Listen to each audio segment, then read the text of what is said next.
देश में नरेंद्र मोदी और भाजपा की सरकार है। जब देश में 2014 में मोदी सरकार आई थी तो बड़े बड़े वादे कर आई थी और उस वादों के चलते देश की जनता ने उन्हें भरपूर मात्रा में वोट भी दिए। 2019 में भी जमकर और ज्यादा वोट दिए और एक बार फिर से मोदी सरकार पर भरोसा जताया। लेकिन आपको बता दें कि वही अमित शाह जो 50 साल में सत्ता आने के लिए, सत्ता में काबिज होने के लिए वादा करते हैं और देश को आगे बढ़ाने की बात करते हैं, मोदी सरकार उन सब पर फेल नजर आती दिखाई दे रही है। आप देख रहे होंगे कि देश में जिस तरह से माहौल है, जिस तरह से प्रधानमंत्री नरेंद्र मोदी 2012-13 में जब सरकार में कांग्रेस थी तो जब किस तरह से महंगाई को लेकर प्रहार किया था, भ्रष्टाचार पर बात की थी, गिरते रुपये पर बात कर रहे थे, महंगाई पर बात करते थे।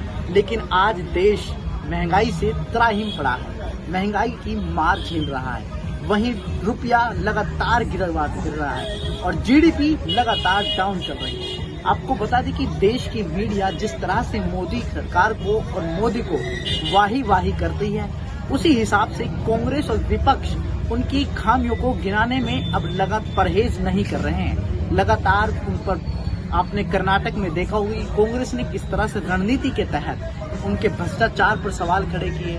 कांग्रेस लगातार हावी होती दिखाई दे रही है, लगातार महंगाई की बात करती है, लोग परेशान हैं। लेकिन देश की मीडिया और देश की सरकार झूठे वादे और झूठी बातें करते हुए दिखाई देते हैं। लेकिन आपको बता दें कि देश के सरकार, जिस बीजेपी सरकार में एक सांसद सुब्रमण्यम स्वामी ने भी अब पोल खोल दी है, मोदी सरकार पर पोल खोल दी है। उनके झूठे वादे, झूठे दिलासे, झूठी बातें और झूठी दस्तावेजों को सरेआम खोल दी है। उन्होंने कहा है कि 2024 में नरेंद्र मोदी पीएम बनने लायक नहीं है और उन्हें पीएम नहीं बनना चाहिए।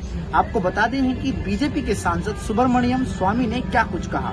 मोदी अर्थव्यवस्था के मुद्दे पर फेल है, चीन के मुद्दे पर भी फेल है और तो और राज्यों में जो हो रहा है उस मुद्दे पर भी फेल दिखाई दे रही है। उन्होंने कहा कि राम मंदिर बनवाने के मुद्दे पर स्वामी ने कहा, जो कुछ किया मैंने किया। स्वामी ने एक सवाल के जवाब में कहा कि अर्थव्यवस्था में कुछ भी ठीक नहीं है। उन्होंने कहा कि कोरोना के समय में भारत की अर्थव्यवस्था 16% गिरावट की हुई थी, लेकिन अभी तक ऊपर नहीं हो पाई है। आपको बता दें कि बाकी देशों में उनके मुताबिक अर्थव्यवस्था ऊपर आ चुकी है, लेकिन भारत की अर्थव्यवस्था अभी जो की तो ही है।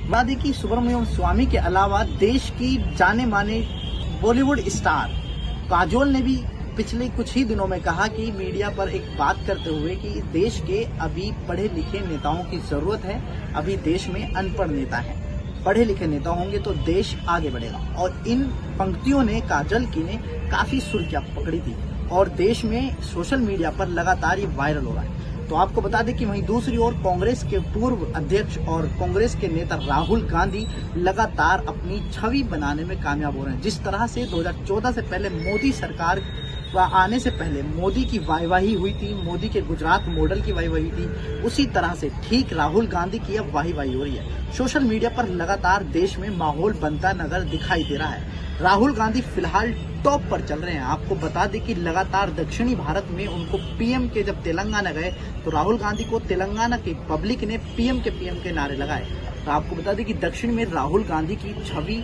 बहुत जबरदस्त है और भरपूर उनको प्यार मिल रहा है, समर्थन मिल रहा है। आपको बता दें कि राहुल गांधी लगातार देश के मोदी सरकार को, मोदी को लगातार हमला कर रहे हैं। लगातार मोदी अडानी पर सवाल पूछ रहे हैं, लगातार भ्रष्टाचार पर सवाल पूछ रहे हैं, लगातार जीएसटी और नोटबंदी में हुए फैसलों पर सवाल पूछ रहे हैं, देश की अर्थव्यवस्था पर सवाल खड़े कर रहे हैं, महंगाई पर सवाल खड़े कर रहे हैं, बेरोजगारी पर सवाल खड़े कर रहे हैं। देश की आम जनता के सवालों को राहुल गांधी लगातार देश की सरकार और मोदी पर लगातार खड़े कर रहे हैं। तो बढ़ता गिराफ राहुल गांधी का 2024 में क्या नरेंद्र मोदी के सामने टिक पाएगा?